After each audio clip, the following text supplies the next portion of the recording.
Good evening, everyone, and welcome to this evening's panel. Also, welcome to the first day of Zurich Sustainability Week. It's such a pleasure to have you here and see how many people are interested in these important topics. This evening's panel is a collaboration between Zurich Sustainability Week and DEGROWTH Switzerland. DEGROWTH Switzerland is an organization dedicated to fostering discussion of post-growth possibilities within Switzerland. Its members work towards a sustainable economy that enables a good life for all. Zurich Sustainability Week is a student-organized event series now in its 10th year, so it's a very exciting anniversary. And there's many other events in addition to this one, both in person, hybrid, and online, happening this week. You can find all of the details at nachhaltigkeitswoche.ch. So as part of the organizing team, it was very important for us to get these topics on the program at Sustainability Week Zurich. That being said, when we talk about intersectionality, there are as many perspectives to consider as there are people on the planet, and only a few can be represented in a panel like this. That being said, we're super excited to have three wonderful speakers on this evening's panel, and we look forward to hearing what they have to say. In addition to that, we warmly invite you to send your questions, both in a live stream chat or via Twitter. You can find the DEGROWTH Switzerland Twitter account at DEGROWTH_CH. You can also send them via email. We'll share more about that shortly. And without further ado, it's my pleasure to introduce this evening's moderator, the wonderful Lisa Deutsch. Lisa is a PhD candidate at ETH and EAWAG, where her research focuses on interdisciplinarity and social ecological transformations. She's also a member of DEGROWTH Switzerland. With that, I'd like to hand it over to you, Lisa. Yeah, many thanks for the introduction, Anna. I'm very happy to moderate tonight's panel discussion and explore intersectionality with our panelists. Before that, I would like to highlight that today is actually not the first time that degrowth is discussed within the Sustainability Week Zurich. It has, one could say, earned already a firm place within the annual program throughout the last years, giving on the one hand continuity to this topic, but also embracing it each year from a different perspective and angle. So in the first year, 2019, the focus was on a distinction between green growth and degrowth. To what extent these are two different approaches, to what extent they overlap or contradict each other.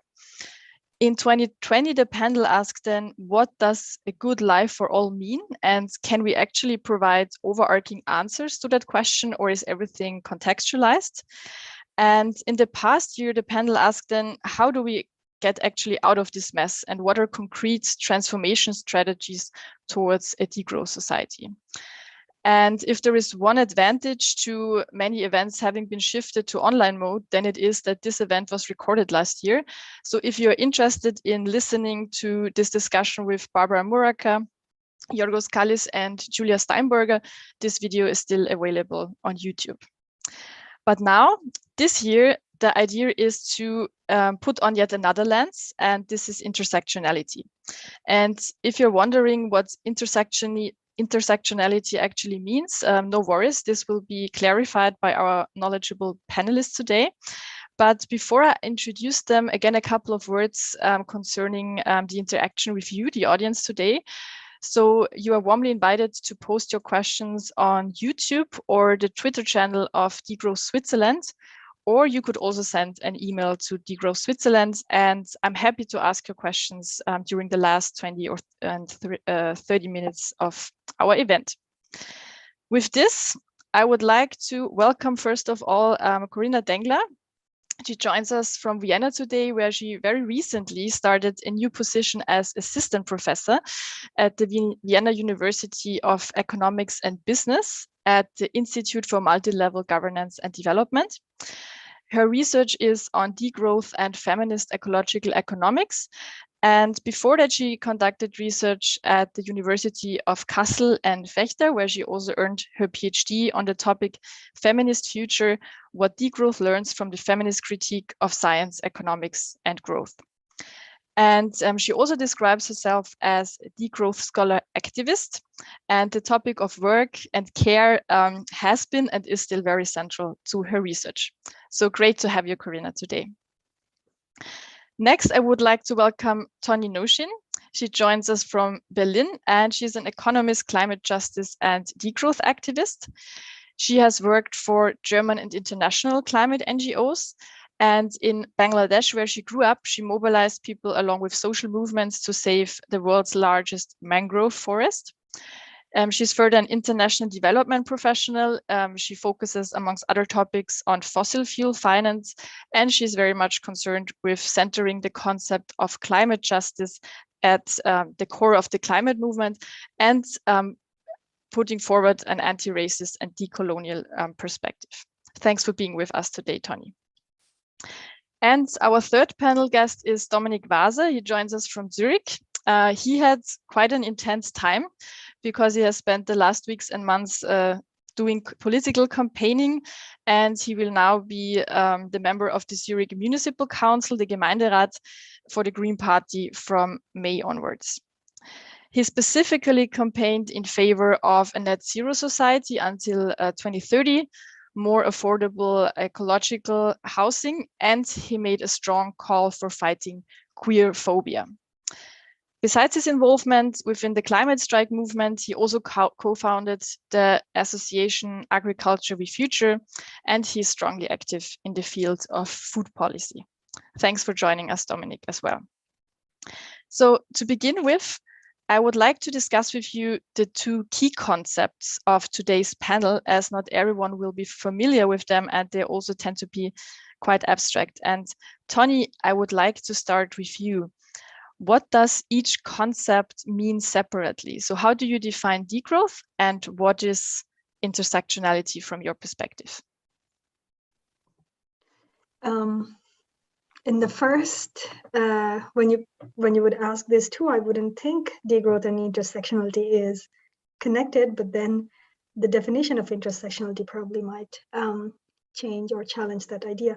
So how I understand intersectionality is that we as individuals, like I would use or loan Audre Lorde's word, that we don't live single issue lives, and it's often each of the issues overlap and interact with each other. So when we try to define or navigate political sphere, often the different identities that we carry, for example, have even sometimes clashes or give rise to different dynamics. And that, to address that, to also exclusively talk about that, that would be intersectionality. So in simple words, I could say that if you think about the issues of class, and then even within that, when we talk about class or how discrimination exists between different classes or what that dynamics is, and even then when we talk about that, we would see that if you bring in the gender lens, it would be then different. It wouldn't be the same way of talking then, and then how gender and class interacts. And then if we add another layer of race identity, that would then form another different layer and very way different dynamics and different forms of oppression. And then if you then impose another layer of, for example, like sexuality or marginalized sexual identities, that then brings into another layer. So I would say, or that's how I understand intersectionality, that in our society, the different identities that we carry interacts with each other in many different ways, intricate ways, and then to identify that, to acknowledge those, and the need to then talk into those overlapping points and intersections and how they interact is kind of then would be the idea of the concept of intersectionality. And for degrowth, my understanding of degrowth always starts from the concept of this very centralized, overly accumulated economic system that in this world that exists today, and it's kind of centered, it's connected and centered. So we have a huge globalized connected world system, and where we see a huge amount of wealth generated in different parts, but being accumulated in another, and that involves very different like stages of oppression in each way. And when we want to then change, when we want to question the core the element of justice and sustainability at this point, that we see that our economic system is threatening the whole world and pushing it on its boundary. When we talk about we need to address that and change that, then the way forward would need to be then what has happened over several hundred years of this accumulation needs to be reversed. And that's how I understand degrowth, is then talking about how we change this process. If you imagine a huge octopus in this world, and kind of the head of the octopus is centered in certain big, highly industrialized nations, then it would be then reversing that and kind of change that flow of resources, as well as other social injustices that are embedded in that extraction of resources. Yeah, I guess my other speakers would have things to add to, and I hope it was simple enough. Yeah, many thanks for clarifying these two essential terms, Tonny. I would like to continue with you, Corinna. So in your research, you also deal with degrowth and intersectionality. Tonny already started to explore the connection between the two, but could you also say from your perspective, how are these two concepts interconnected and why do we need to discuss them together? Yeah, sure. Hi, first of all, it's nice to be here with all of you. Thanks, Lisa, also for the kind introduction, and thanks for clarifying already, Tonny, the two concepts. Maybe I'll start by kind of giving a bit historical context also for this concept of intersectionality, because I think like the examples really clarify why we need this connection also between degrowth and intersectionality. So intersectionality is a concept that really emerges from Black feminism and critical race theory. And the term has been only coined in 1989 in a paper by Kimberly Crenshaw, but the concept itself, it's so much older, like already like, I don't know, in 1851, Sojourner Truth said like, okay, women are campaigning now that men don't help them into carriages, but nobody ever helped me into a carriage, so ain't I a woman? And we have seen this all throughout history. What Kimberly Crenshaw then described, I think, very, like, she's a lawyer. She's a Black feminist lawyer from the US, and she described very clearly for different cases, like one of them, for example, being the case of General Motors, where 5 Black women brought suit basically against General Motors because there was this wave of a mass layoff basically in the 1970s, where almost only Black women were fired. And then the court ruled against this because they said no, Black men weren't fired and white women weren't fired. So it was neither seen as racial nor as sexist discrimination. Thereby seeing that basically specific forms of discrimination can arise at those intersections of different axes, and you cannot just put a plus sign in between saying like sexist and racist and ableist discrimination, but it's a very specific form of discrimination. And I think if we link this to degrowth and to feminist degrowth, one thing we see is that we cannot just simply talk about basically white middle-class feminism, for example, saying like what's happening is that we have gender equality when well-educated middle-class women enter into 40 hours wage work and then have a good job. And basically what we see is that injustices are actually reproduced along the lines of intersectional categories. So for example, like babies don't change their nappies themselves, and sick people cannot cook for themselves, the house doesn't clean itself. So all this care work still accrues, and then it's outsourced, for example, to a 24-hour Polish person who then cares 24 hours per day for elderly relatives. So what we see is that only if we have this intersectional lens, we can actually see how, while maybe we can reach gender equality in some points, like other intersectional inequalities are actually reproduced at other points. And I think yeah, I think that's just important to keep in mind that feminism has to be more than like a white middle class liberal feminism, so to say, and intersectionality kind of provides a theoretical lens to work with this. Yeah, thanks, Corinna, for bringing in these examples and also providing the background of this concept of intersectionality.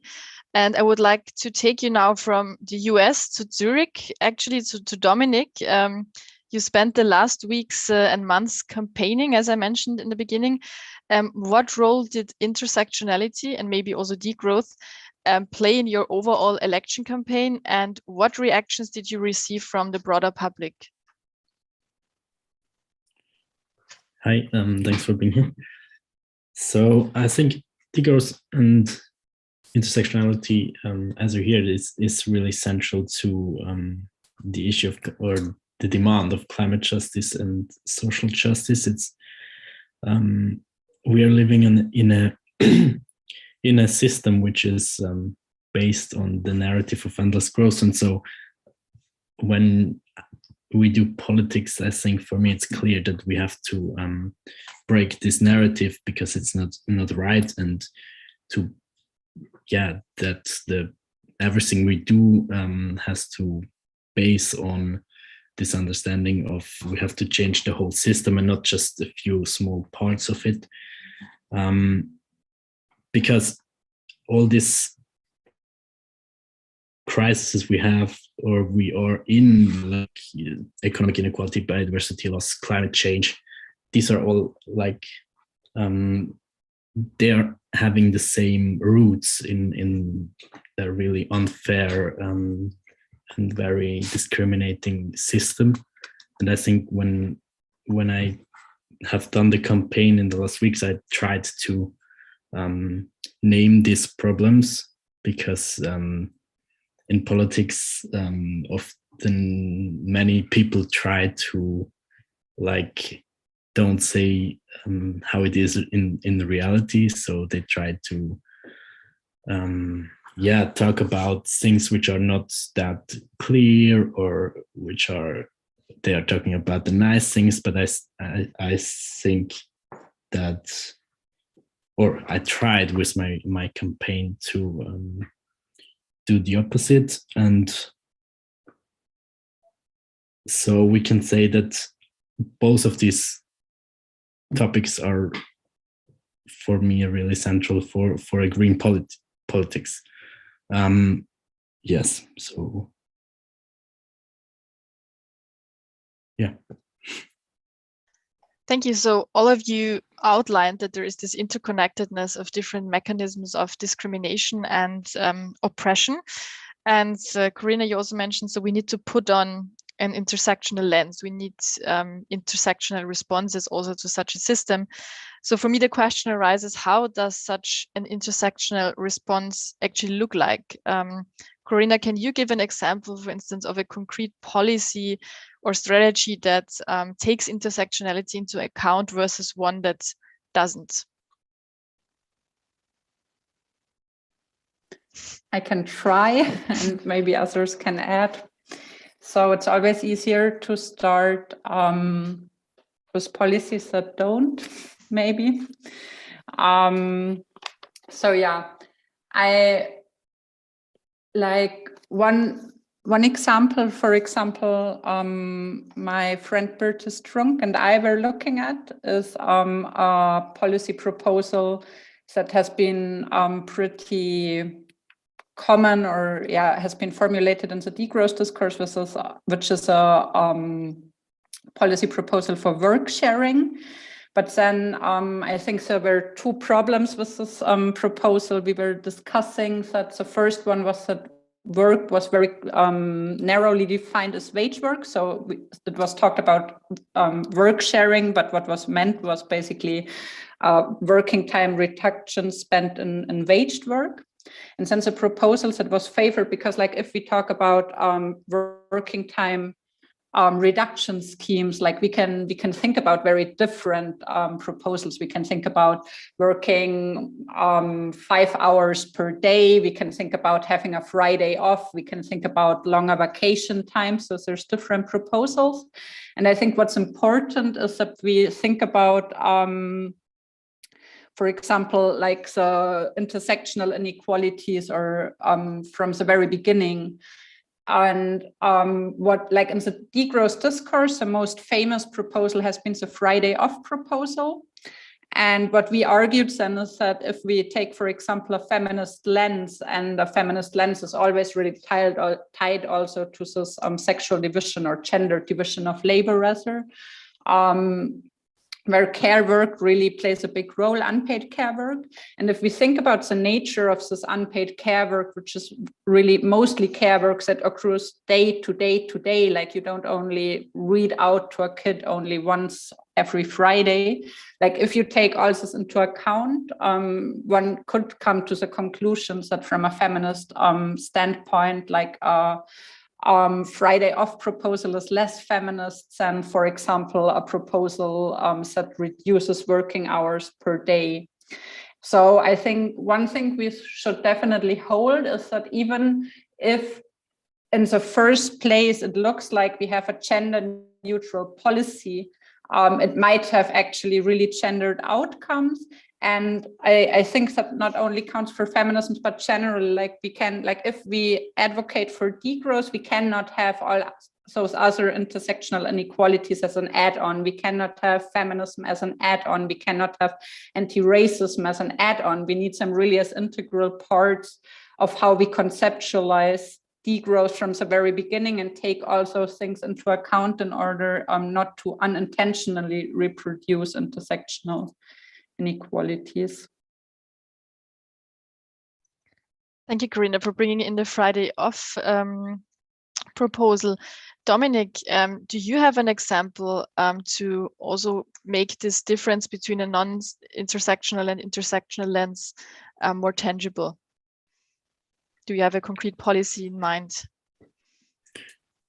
For me, one very interesting example is the idea of a Green New Deal. I mean, it's not one policy, it's bigger, but I think it's interesting to look on it because there are different kinds of or different types of Green New Deal. Of course, there are better ones and better ones, but I think this is interesting because you have so many, you try to tackle all different crises or problems with a common more systemic approach than today politics mostly work, because mostly it's one-dimensional. So I'm looking on climate and how reducing the CO2, but don't look on how this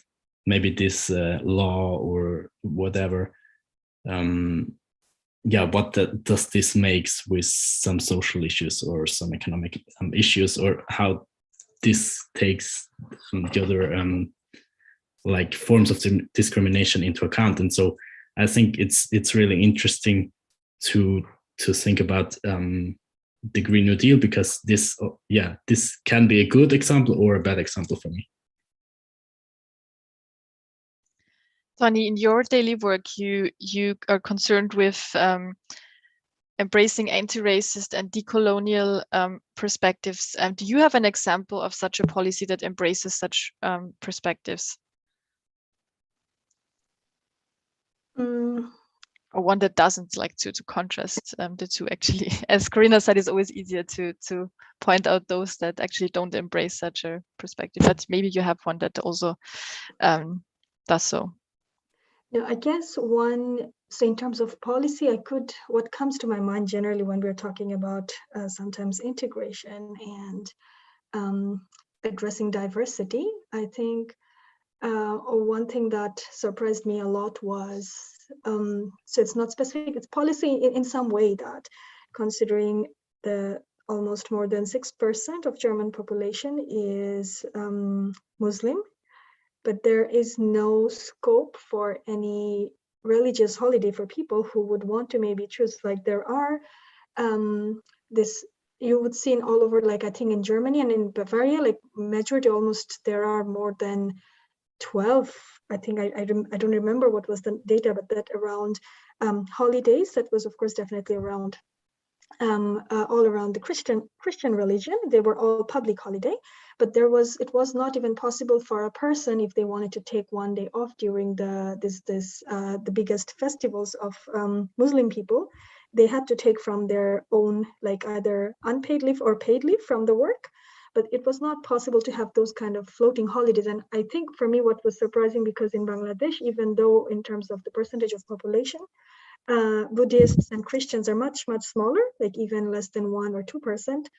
But then these were always public holidays. So we grew up kind of having always school holidays for each different religion. There were always these holidays. So why I'm mentioning this, this is like one lens to also kind of creating a certain sense of integrity or acceptance when you also think about, these are also subtle cues that we give to other people, right? Like, and then this is how it worked. Like, it didn't matter how many were in the class or not, but to know that each of this different, their biggest religious day was a public holiday, somehow created a certain sense of equality. So I think this is just one example. So I was just trying to think, and this is what comes on top of my head, that this is also about thinking into the policy, and this could have, even though these are small things, but this could have a longer impact on social integration and acceptance about the diversity that exists in the society. Otherwise, you kind of invisibilize the people and their diversity that exists. So everything the three of you just described sounds very plausible and convincing, and I think hardly anyone could actually argue against intersectional approaches, but still we see that the world is full of mono-perspective solutions, or as you said, Dominik, like one-dimensional solutions. And Tonny, I would like to stick with you briefly and maybe your example. What prevents the design and implementation of intersectional responses? So you said very often it's actually the implementation of small or tiny things, but they have great impacts. What are barriers to the implementation of intersectionality? I would say the biggest barrier is probably the lens, the absence of intersectional lens, just this understanding and the knowledge that how you could achieve a lot just by having this way of looking at things and analyzing it, to not go, because when we live in a certain way in our society, like you would see, it's so much about efficiency, faster, and kind of having broad range scalable impacts. And then we think we could have some like one solution fits all kind of mindsets. I would say a lot of this, so from the policymaker sides, I think there is a lack of this understanding of intersectionality, or the need to address that, and how that could help to solve like even a tiny amount of, like, the moment you include an intersectional lens, it could actually have like a multiplication, like a multiplier effect, and that could help you achieve a lot of other different things. But I think that understanding is not there. And even today, often this other this diversity aspects, because a lot of the intersectionality is around diversity, is always used as rather checkbox or kind of certain political tools or agenda, rather than really looking at them as a embedded social, so like addressing social dynamics, and also kind of a tool to solve those. So my feeling is that's the biggest blockage for having intersectional policy implementation. Before I discuss with you how do we actually solve this problem of the absence of an intersectional lens, I would like to continue exploring a bit what prevents such an implementation. And Corinna, you mentioned in our pre-conversation that intersectionality also has become a buzzword or a catchword, and that it's hard to actually implement the depth of the concept. What do you think are barriers to really implement the depth of what this concept provides us actually with? And what does the depth actually mean? Yeah, thank you for this question. So I think what I meant when I said that intersectionality became kind of a buzzword is that basically what won't solve the problem is if the only thing we do is that in the beginning of the paper we start to write, I'm a cis heterosexual white middle class woman, and I'm describing cis and cis axis of discrimination, but we really need, and I mean, intersectional theory teaches us that we really need to take a deeper look at both those axes of oppression, like how does this relate to patriarchy, to colonialism and racism, how does it relate to capitalism, and to destructive societal relations with nature. So to really get an in-depth understanding of those power asymmetries also. And I think one thing, yeah, so I think if we really want to do an intersectional analysis, as I mentioned before, it shouldn't be an add-on. It shouldn't be, I'm also caring about this and I'm caring about that, but really taking it into account more deeply. And I think that diversification is really important for that. So I really like, there is this network called Diversifying and Decolonizing Economics. And they always emphasize that decolonization obviously isn't the same thing as diversification. So diversification can only be a first step, but I think it's still a very important step because, for example, if I'm thinking also like in intersectionality, many people only talk about race, class, gender, which are very important categories of discrimination, but we can also talk about others. We can talk, for example, about ableism, which is a specific form of discrimination against people with disabilities or against people who are perceived to be disabled. And for example, if we would diversify our urban planning bureaus and have people actually working there who are in a wheelchair, I think our cities would look very different. So I think it's important to say that decolonization goes beyond that. And it's not just about adding this category and stir, but it's still an important step to make those different perspectives. Because for me, one of the best quotes ever is just Joey Sprague saying privilege is a great blinder, and we don't even realize how big this blinder of privilege is and how maybe I, as a white person, don't perceive people being asked for their passports in German trains or Austrian train networks when they don't even cross borders. I don't see it as a big problem because it doesn't happen to me. So I'm blinded by my privilege of being white.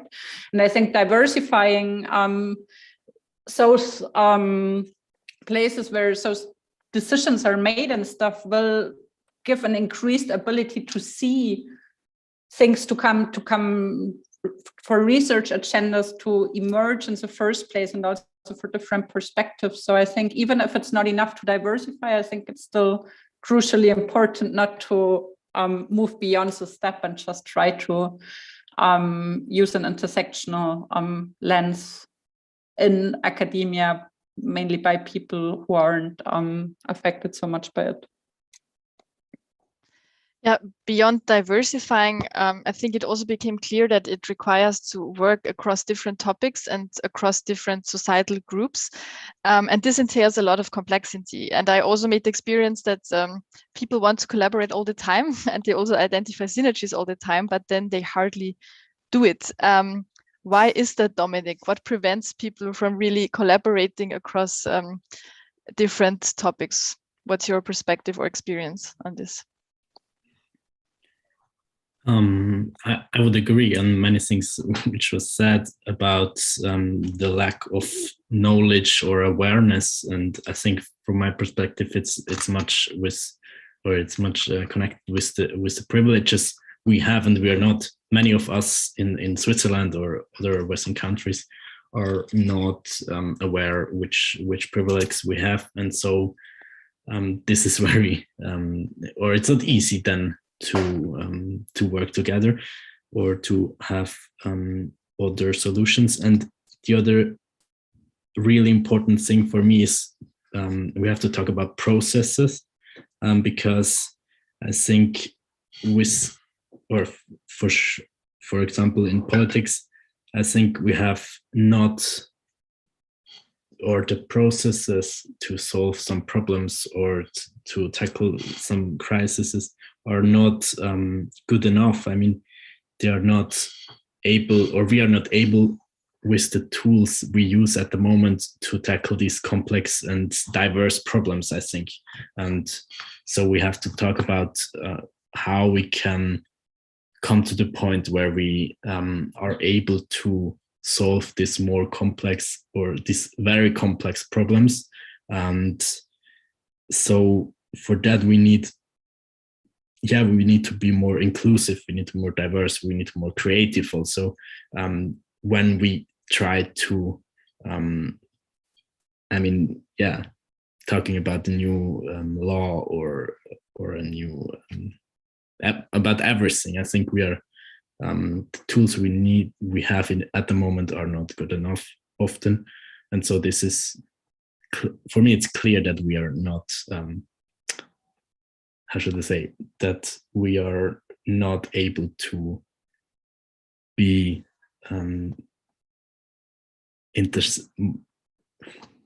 sorry, my English is not that good, to be as good as we should be, and to tackle these different forms of discrimination. So Dominik, if you say that the tools we currently have are not enough, I'm wondering, do you have specific tools or strategies in mind that actually help us to address this complexity? Do you have any experience with such tools or strategies that you would like to share? So whoever has an idea can just... Sure. Yeah, Dominik, do you want to continue on this? I can talk about one example. I think, as you said in the beginning, I'm much in agriculture and food, and there, as you all know, I think there are many problems with water, with pesticides, with working conditions, and so on. And when we want to solve some of these problems, or to improve working conditions, or the environmental impact of our food system, then we need to integrate the people who are working in agriculture and food production, because otherwise we will never get to the point of a really fair and good solution, I think. And often we think, like, politicians think like, okay, yeah, we have the academia, then we have the facts, and we need to do this, and so the people in agriculture should do it. So why they don't do it? But when we don't integrate them in the process, then I think it's not working. Mm-hmm. Corinna or Tonny, do you have any tools or strategies in mind that could help us to address this complexity that Dominik mentioned?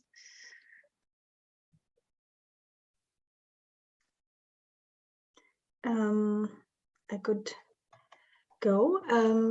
I think generally to address intersectional elements, it's always, or just also to, if you think about from the movement side, it's useful to try to find what can be powerful is to then try to find common elements of fighting, like how it could make sense for both the groups to join hands together and then kind of target that specific area in a joint work, like for a campaign. Or, for example, I know there has been some organizing happening around car workers, like people who works in the car industry with the climate activist. And the idea around is that to then have this understanding of how this industry that's thought to be affected, or kind of this transition that often gets blocked by telling that this is going to impact the people who works there, but then building alliance with workers in the car industry and kind of demanding for a just transition with a certain job security and showing that it's really possible. So these are not the blocking elements. This is not about the workers who is involved in that industry. It's rather kind of creating enough, it's possible to have different forms of job, but it's about transitioning, and it's also possible when you start building that vision together. So it's kind of also touching a bit on what Dominik was saying. So when you start building on that vision with the people who are engaged in that industry, it's also kind of possible to do that. So it's not,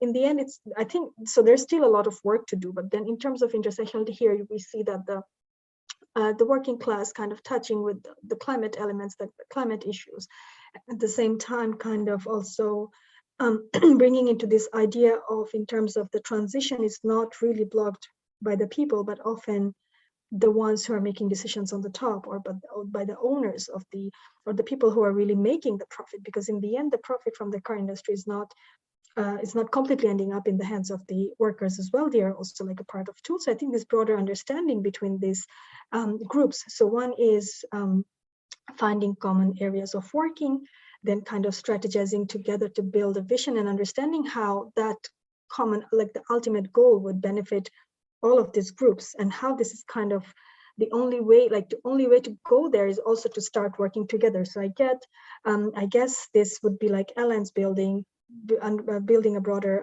understanding of the issue and kind of a collective strategy where it's a shared vision of the future, where these different groups sees that it's better for all of us. So it's kind of that. I would say this kind of thinking would be some like a prototype to use and then use and take and then use for different forms of pushing for intersectional changes. So this could be like used as a prototype or small way of looking at it and kind of trying to apply in also in different areas.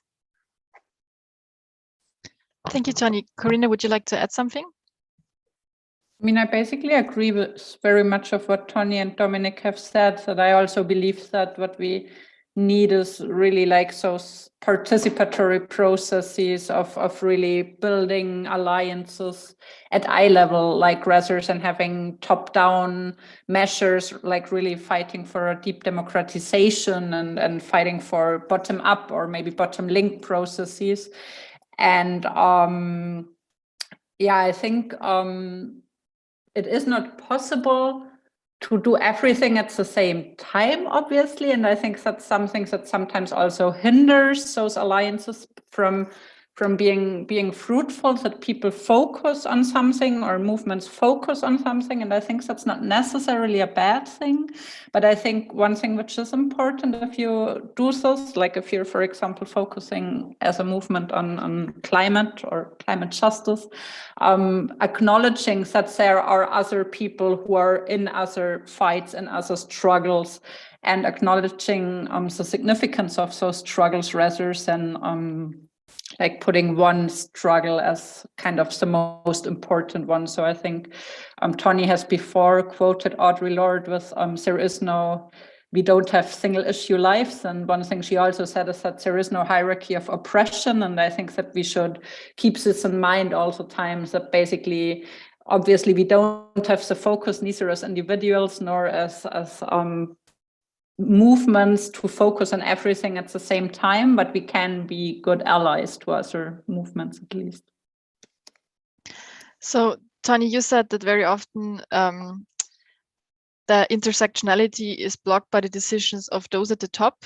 So now let's imagine for a moment that right now there is a policymaker, the head of a trade union, the head of a medium-sized company, and the steering group of the Degrowth Switzerland movement listening right now. So the last group will definitely listen right now. What measures would you recommend them to implement? Let's imagine it was a little bit of a green field, a grüne Wiese, and they would like to know from you what to do about how to embrace intersectionality within their contexts. Do you have a concrete suggestion what they could do to really live up to that ambition?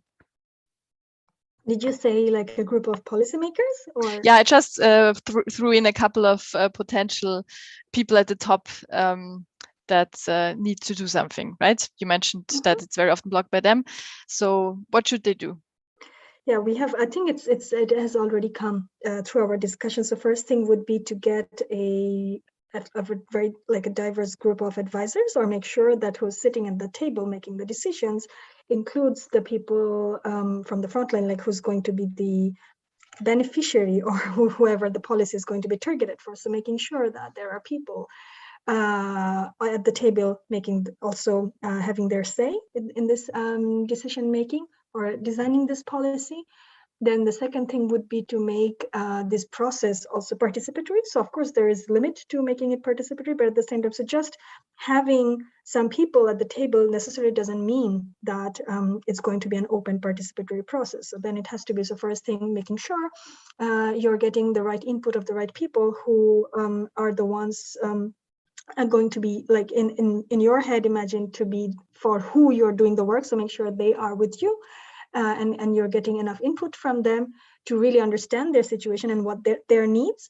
And then the second thing is draw a proposal and then get feedback on that proposal, make it open and allow for then different actors to give their input on it.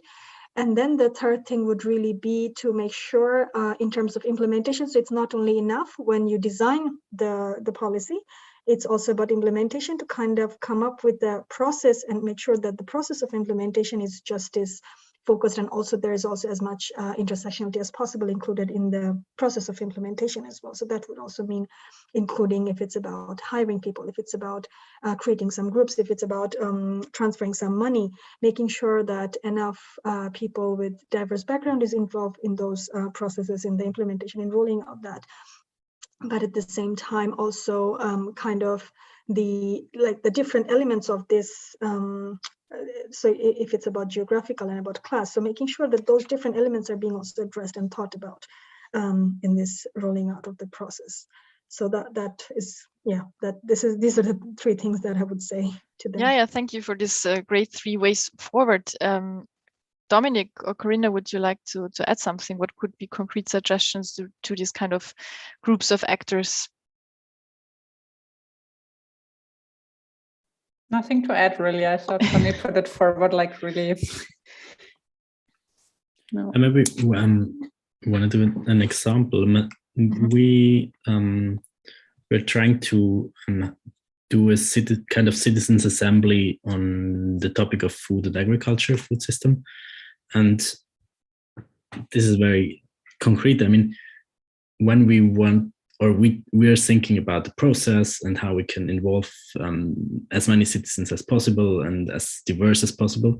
This is nice, but then in the process, we try to give the people who are attending the citizens assembly the possibility to take time to learn and to read and stuff like this. And this has to be, I mean, not everyone can take time to read a book or to talk to people in his free time, because maybe some people don't have this free time. So you have to, when you want to be diverse, you have to make sure that this is kind of paid, or there is some other possibility to attend for everyone, because otherwise it's not inclusive. And yeah, I think this is something very important, on this concrete example, to see how difficult it is sometimes to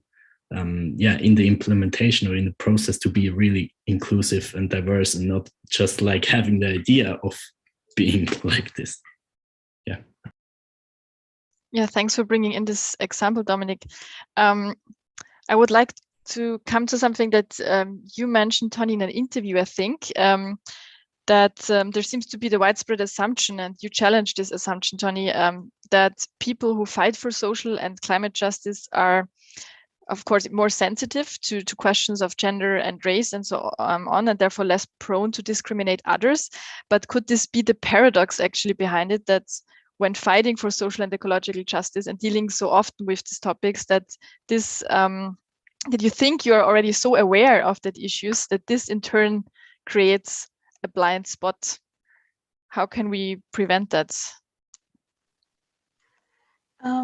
Yeah, I didn't think that way. It could be, but then it would be this righteous attitude, right? So yeah, for me, it's really was very surprised. But I guess this is also something I've learned now and in the last several years, that somehow we humans are not as consistent as we would imagine us to be. Like we do have lots of inconsistencies. We hold lots of inconsistencies, and also in our brain, in the way we operate, we often box things and separate things. And I guess it doesn't come so, maybe it also does. So this, I'm just now reflecting, and I'm also like thinking out loud, reflecting what you just shared. But I guess then it would have to come. So if a person, whoever gets also then righteous, thinking that, oh, I'm doing the right thing, then they would always be vulnerable to a fall.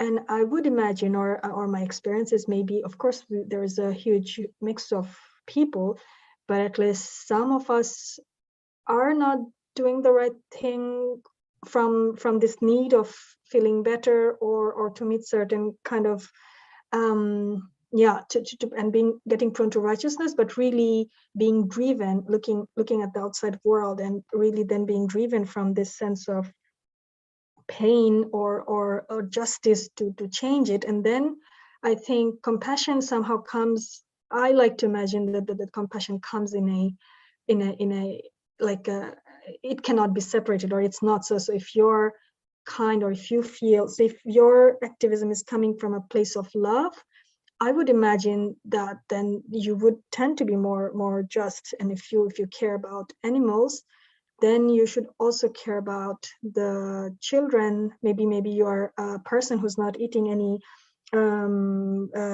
any products that are that involves animal exploitation, but then you are also the person who's thinking about if your clothes, or if your lifestyle, or the cashew that you're eating involves some child labor in some parts of the global south. So I would love to think that should involve then that kind of thinking is also coming, or yeah. So I don't know. So there's, to answer that, I would say again, then reflecting back a bit what Corinna was saying, I guess a lot of things we haven't been exposed to our own blindness due to our privilege. And I think often that is the main reason why we have this kind of discrepancies and this kind of inconsistency, rather than feeling too overconfident or too that oh, I'm doing the right things, I don't care. So I think in this case, in most of the cases, it's more just this sheer ignorance of, because it's also, I understand, if you grew up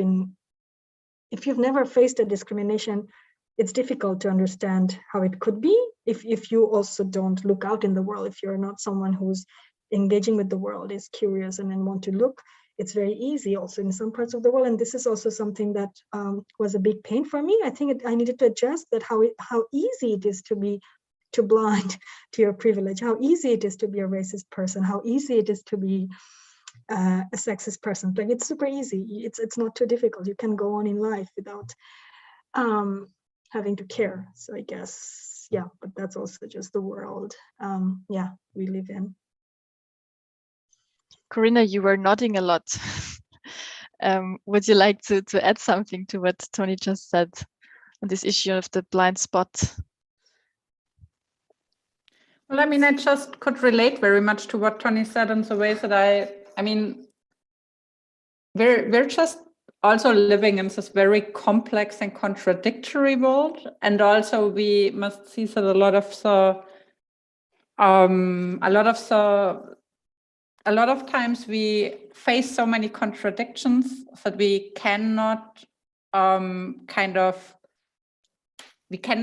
embeds them on an individual level. And sometimes, like, for example, I was just thinking, for example, there is this paper about why do environmentalists still eat meat? And a lot of people also thinking, especially in the German-speaking degrowth discourse, there's also a lot of people focusing more on individual action and kind of understanding how many systemic contradictions we face in this extractivist, patriarchal, capitalist growth paradigm. Like, it's so easy to arrive at a state where we feel like we cannot act anymore because we're all the time trying to minimize the contradictions we're living within. And I think that also the version of degrowth that probably is most prominent in the international degrowth discourse anyway, but it's also a version that says that we should try to make our theory, our praxis, and to walk the talk as much as we can, but then also not to try to solve like systemic issues on an individual basis. So I think really seeing structural origins, and the structural origin is then patriarchy, it is colonialism, racism, it is capitalism, and trying not to get lost in this whole feeling of it's so complex and we have to minimize contradictions here and now and everywhere, staying in a paralysis, basically not being able to do anything right anymore. I think that's also really important on many levels, as individuals, as activists, on many levels. Yeah, what you were just saying also reminded me of a concept I recently came across, which is ambiguity tolerance. Not sure if you heard of that, but it's basically what you just described, that as humans, we kind of need to build up this tolerance to deal with these contradictions in life that you mentioned. So might be worth topic to explore also in the context of degrowth and intersectionality at one point. But before providing space for questions from the audience, I would like to ask a final questions and thereby come back to the question of collaboration. So now you said it's important that one exchanges across different topics, perspectives, and to diversify. So all of you bring in different perspectives, expertise. How could the three of you actually collaborate with each other? Do you see any potential or have any first ideas? This is a kind of a live brainstorming now at the end.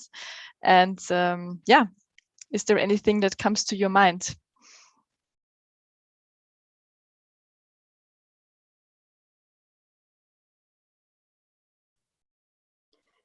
I could start just by imagining like having set up the right container, like imagining we all, I would say, because there are quite a lot of challenges for us to collaborate, just like, so if you take away those challenges and create a container so we both all have enough time, we live in the same city or same scope of work, I could imagine trying to so I guess the first thing would be, I feel like I don't know also enough about each of my co-panelists' work yet, but I mean, Corinna and I have been to different spaces before together, but I can imagine to start, and then as like having some kind of, like it would be interesting to start some form of political work together and try to see how this feminist, anti-racist, and kind of queer liberation, like this, all of this could come together within a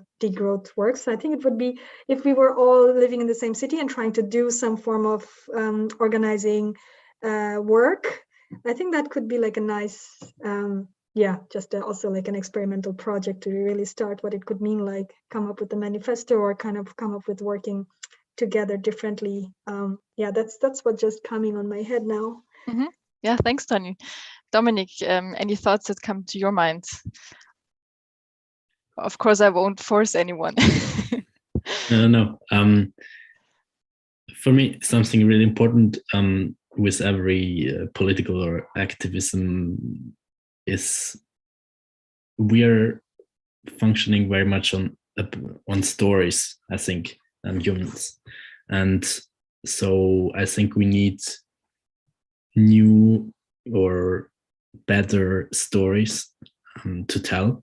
and this story should be like an umbrella to bring many different movements or persons and people and everything together. And I think yeah, we're living in a time which we need, or when we need better narratives and better stories, and everyone can work on that story and that new story, because I think the story of our, yeah, like the story which brings us or have brought us to this point where we are now in so many different crises, it's not a good story, or it was not a good story, so we need a new one. Corinna, any thoughts on the collaboration issue between the three of you? Yeah, I'm really sad that we're not in Zurich together now and can, because I think it's a really nice question, Lisa, and I think it would be nice to discuss this after the panel with a glass of wine. But generally, I totally agree also with what Tonny said, that basically to me it seemed in the panels that we're maybe coming from a bit different standpoints into this discussion, but that the perspectives we have upon this are very complementary, and also this focus on bottom-up processes and on participatory processes. So I would also, like, I felt like we had kind of a theoretical consensus on that it's important to combine degrowth and intersectionality, and it would be nice to, as Tonny said, try to translate this theoretical consensus into praxis and our political, our activist work, really.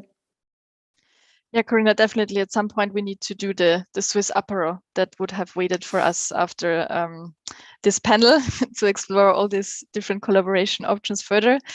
But yeah, I would like now to come to the questions from the audience. And the first question that was raised is, how would you define race within the intersectional lens? Who would like to answer or explore this question?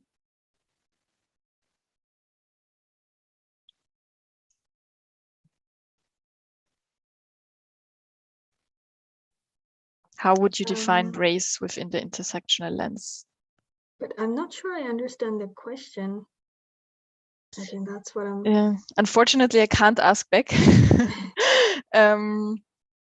So maybe if there aren't any immediate thoughts, maybe the person can clarify in the chat. And I go to the next one.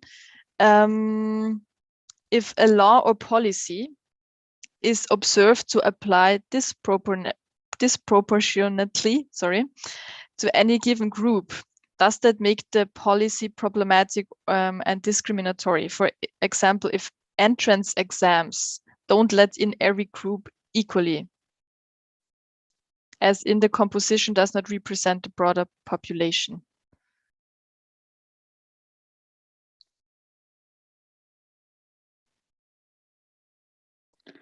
Again, I'm not super sure if I understand the question correctly, because like if the example is entrance exams, then the basis of decision is the result in the exam, which doesn't say anything specific about discrimination forms. But again, obviously it can be, for example, if it's an international master's and then here in Vienna in Austria, and then it only asks questions about, I don't know, the Austrian health systems, and obviously like one could say also the entrance exams. Like I'm trying to make sense of the question, really. Maybe one of the other co-panelists wants to. Yeah, I was wondering whether the question refers to quotas to raise the number of specific groups in the population. At the same time, those groups are minorities. I was wondering if it's going into this direction. Tonny, you nodded. I mean, if that is the question, or if this is where that, because I was also in similar position, like Corinna, I didn't understand the question at all. But if that's trying to understand, address, I think this is, it's important to understand the starting point and what we are trying to do here. If the situation is that already the society is so, the oppression is such that it's making it impossible for people from certain groups to have access to, it could be higher education, to have access to certain services, or to access to, because education is one of the, like, it should be a basic right, like everybody should be able to study as much as they want to study. But if there are this already, it's about the level ground, like if the playing field is already discriminated, then when you try to correct for that, it's definitely not discrimination, it's rather the opposite. So I think it's important to understand then what's the starting position of, and then what the policy is trying to correct for. So I was also thinking maybe this is where it's trying to go. So if somebody talks that why is there a maternity leave for a woman who has to bear children, and this is discriminatory against the men, and they so they have to work and they don't get such a long paternity leave. So I guess then it has to understand, correct the basic understanding of the starting point and what we are trying to protect against. So certain policies, and at least now what we try to do with policies is we try to protect against different forms of vulnerability that comes from outside of individual abilities. So it's about what exists in the society, or what exists in the due to certain physiological reason. And then because this is a burden that should be borne by collectively, so it's about then we are trying to collectively support the people who are bearing those burden disproportionately. So that's, I think this is important to understand it from that perspective. So if no one wants to add to this, I would go to the next question from Jack. He points to the specific example of the multiple religious holidays in schools that you mentioned, Tonny. But of course, all of you are invited to respond to this question. How could schools implement those holidays from different religions and still have enough days for teaching?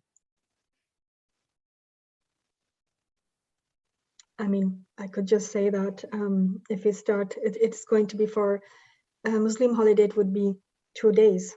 And there's already, as I was saying, there's already lots of different Christian holidays that exist. And it's not about one versus another, but I think it's really about trying to make certain groups feel included. And at the same time, too, it could also be this floating holiday system. It should be that anybody who is celebrating that takes that holiday. I mean, of course, it is much nicer because I think when everybody gets a public holiday, it kind of has this sense of equality, and then you're also more interested to know about what's the ritual, what's the holiday about, and it kind of creates a very nice secular exchange and kind of connecting element.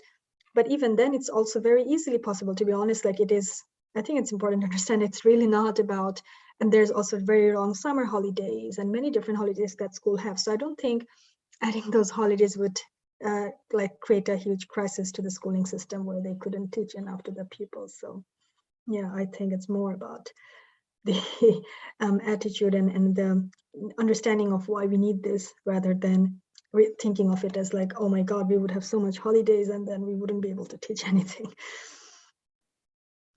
And I mean, to add on that, to be fair, like we have such a big number of Christian holidays where nobody knows what we're actually celebrating. So there's, for example, this holiday Froden Leichnam.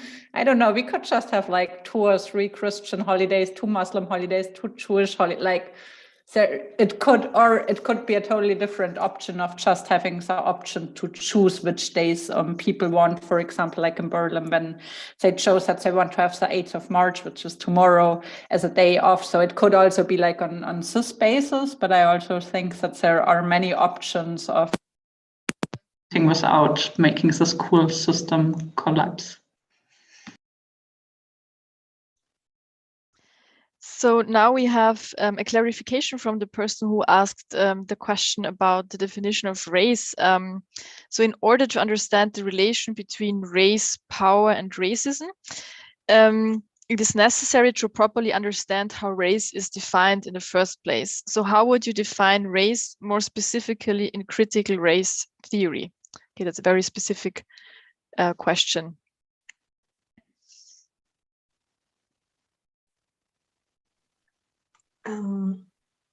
I think maybe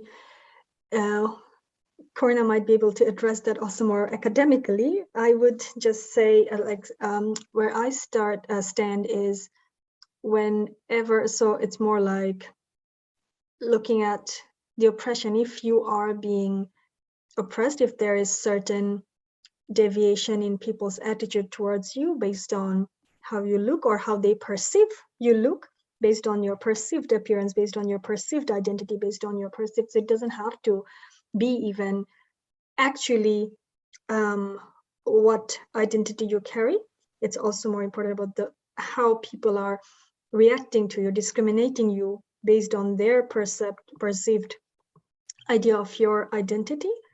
I would consider that as a racial discrimination. So whenever it's connected to that form of identity of this person is from this specific ethnological group or specific ethnological identity or this a geographical part of the world. So that's how I would understand or describe my understanding.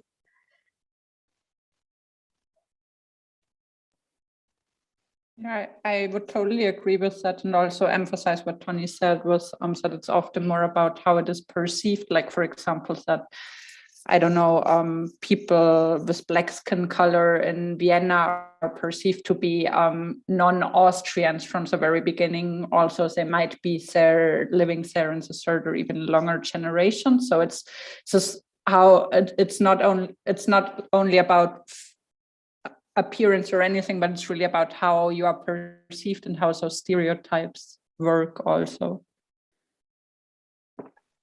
And I mean, maybe this question also comes a bit from how it is different in German and English, because I think like in German, there is this whole discussion about not using the German word for race because it's more tied like socio-historical to biology. And I think in the English or English discussions coming from the US, it's much more clear that it's about a socially constructed category of race. And I think that's why also even in German many times we would talk about race in the English version.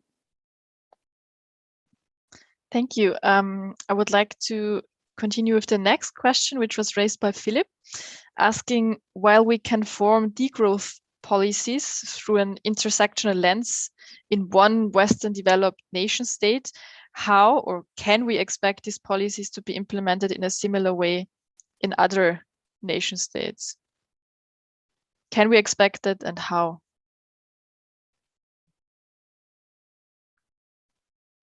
I mean, I can start, and I think that it's very important, and I think that's one thing that actually intersectionality teaches us, that policies and everything is very context specific. So translating, for example, a policy from that we're designing in an intersectional manner in Germany or Austria, like just translating it to Nigeria or to India, like that's not how this whole idea of intersectionality works, but it really, as we already, all of us basically said, it's about also participatory bottom-up processes, about having the people, about this nothing about us without us, having the people at the table, you want this, who would be affected from it, and also different categories, like for example, the category of caste, which you wouldn't use if you design policies in Europe, for example, plays a bigger role in India. So just, I don't think that you can translate, like, I mean, you can take into account certain things, and I think the mechanisms and this guideline basically that Tonny described before of the 3 steps of how you can work with policymakers, I think this one can stay the same, but the policies themselves probably wouldn't, at least not exactly. Dominik, would you like to add something to this question? Yeah, I agree. And I think, so we don't have the same, exact the same problems in the different countries. And so we cannot just take the law or so and put it on another country. And this is clear for me. And also I think it's not the way of like the Western countries have to do it and then bring it to non-Western country, if you want to call it like this. It's more like the opposite, or it should be the opposite. Because we're Western countries, like Europe is mostly living on the costs of other people in other parts of the world, and so it's not like we are now again doing or have the idea of doing the good law and the new degrowth stuff and then bring it to other parts of the world. This is not a good option, I think. So I have another question from Zengis, and this is now a longer one. So during the Italian colonial rule, Italians also brought their cuisine with them to Africa. Especially lasagna has become a national dish in Ethiopia and Eritrea. Lasagna could be considered a trace of past colonialist rule. And in the context of decolonizing culture, so removing the influences of colonialism, would you go so far as to suggest thoroughly erasing lasagna from the cultural heritage within Ethiopian and Eritrean diet culture?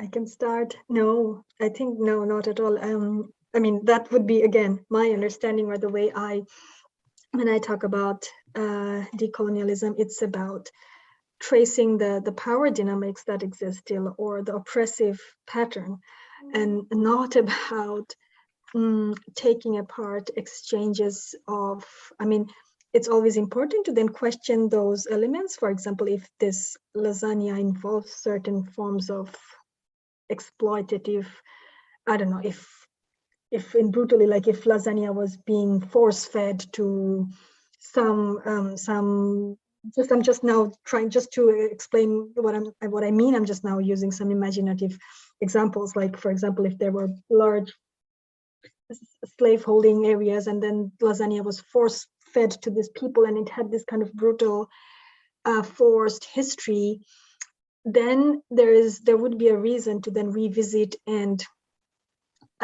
reconcile with those collective traumas. So that would be not to then forget those, but at the same time, it's not about if something that happened in a more organic way and doesn't include certain traumatic, oppressive elements, there is no need. So it's not about decoupling or taking away things from each other. So it's more about questioning those subtle, or sometimes not so subtle, traces of oppressive relationship and how those still dictates today's relationship. So whenever we're talking about decolonialism, it's about making people aware of how those early oppressive relationships still continues today through many different ways, and that dictates our imaginary, the way we go out in the world and the way we interact today. But it's not about being petty or unnecessarily going into different elements of culture and tradition and languages and such, and food, and take that out. It's not a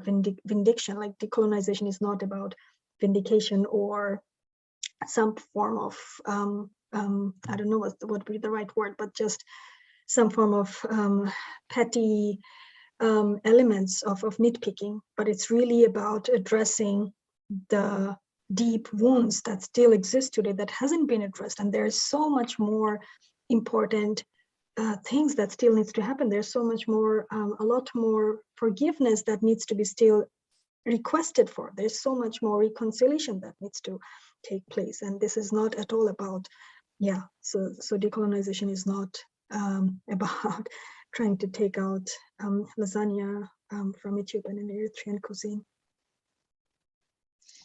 Dominik, you were like a bit doing like this, a bit hesitant. Do you want to add something to this?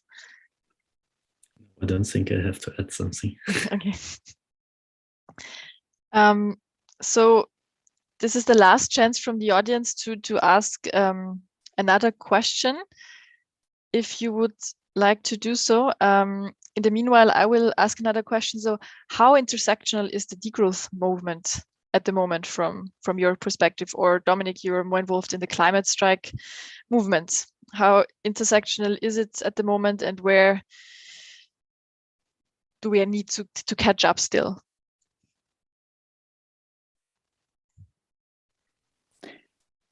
No, Dominik, you start. I would say not enough. So yeah, as I said, in the climate movement or the climate strike movement in Switzerland, I think it's not, yeah, the awareness is not good enough, or yeah, it's not enough in general. So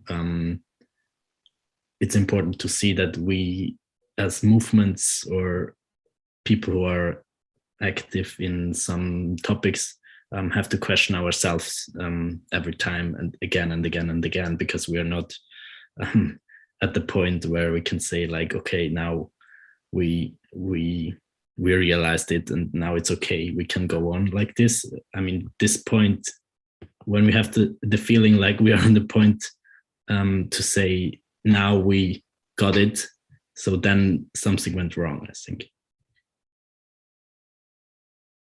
Yeah, I agree to that. Like, it's constant learning and also an unlearning. I think this is part of unlearning, also socialization we have of being socialized in this very specific racist, patriarchal, growth-dependent society. It's something all of us have to keep unlearning. And as for the degrowth, I mean, I cannot talk for the whole degrowth movement, but my impression of it is that there is made an effort in parts of the degrowth movement, maybe in most of the degrowth movement. Again, it's obviously not enough. And I think in different things, like, for example, I'm also in this scholar activist network, Feminism and Degrowth Alliance, FADA. And one thing we really try to push for there is to say that we don't want to be a stream within degrowth. We don't want to have a feminist stream within degrowth, an intersectional and anti-racist stream within degrowth, but we really want to be the whole discourse. So we don't want, for example, to make it more concrete at a degrowth conference, like one track, which is on intersectional inequalities, but we wanted as a keynote, as openers, and we wanted to be present like in all the discussions. And I think there has been acknowledgement of this. It's more than a couple of years ago, I would say, but still I would say this idea of that it is an add-on, that obviously, like, we as degrowth scholar activists, we're emancipatory, and that's why we're also feminist, we're also anti-racist, but rather than really very integrally having, like, considering it very integrally all the time, I think that is something that happens. And it also happens to me with other things. So I think it's a constant, it's a process, really. It's about embracing the process. And so I didn't understand quite this concept you said before, what it was called, but the concept you said about blah, blah, blah. The ambiguity tolerance. The ambiguity, yes, yeah. Ambiguity tolerance, yeah. So about this. I don't know if you want to add, Tonny, and your impressions about it. Okay, then there comes. There could be more. Oh, sorry. No, sorry. No, I started later. I just was saying that, as you said, that there could be more, definitely, and there's still lots of room for improvement.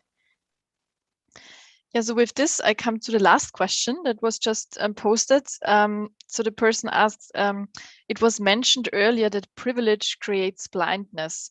Why is it therefore important for all of us to actively learn more about this, especially those of us with more privilege, because it's less likely to be forced upon us in our daily lives? Because that means that even if it's not forced upon you, your existence is reason for other person's oppression. That means the way your whole existence is supported by oppressing others, and you're completely unaware of it. And as a human being, and wanting to have a kind of a clear consciousness, like, of course, people could say, I don't want to know, and then of course that's possible, but I think as an individual, I would want to know if my existence was supported and fundamentally based on oppressing others, and knowing that my fellow human beings and what's their reality is, and within that, what I could then do to change that, instead of going on about my day and just enjoying that. So yeah, of course, everybody has their own freedom on it, but I guess just in today's world, the way when we did talk about it, being politically aware, so one couldn't then claim to be a complete full human being, I would say. Then you still stay less than a full person somehow. That would be my understanding of it, or that's how I would feel. Yeah, that I'm less of a person somehow. Of course, I have all my privileges, but I wouldn't be able to look into the eyes of my other fellow beings on whose existence, on whose oppression my privilege stands on. And I think that's why we all need to, learn about the privileges and actively try to then change the structure of oppression together. Yeah, I totally agree with that. And apart, I would just want to add an example of that. I think, for example, in the case of patriarchy, obviously, men have a lot of privilege, but then on the other hand, also men suffer under this idea of hegemonic masculinity. So, for example, men have higher suicide rates. So it's not on an individual basis. So it's a structure. Patriarchy is a structure that gives a lot of privileges to men on one hand, for example, on a material basis, but on the other hand, it wants them to be like those people who never show emotions, who are strong, who have to provide for their family, and if they can't do it, they'd rather jump out of a window, just to speak very bluntly. So I think also other people can suffer. So it's not that if you're, so I believe that if we really manage to abolish patriarchy, if we really manage to abolish racism, all of us would have a better life, and not just the people who are currently oppressed. Yeah, these are very nice final words, Dominik. The floor is yours. For me, it's important that we there are different kinds of privileges, but I'm a white man, of course, not heterosexual, but also very privileged, and I think this is important to understand, that we as privileged people have like a bigger responsibility to add or to help this changing this system and this society, and because of that we have to kind of doing more, because these privileges gives us some responsibility, but also chances to do things which other people can't. So it's a responsibility to do it and to educate yourself and so on.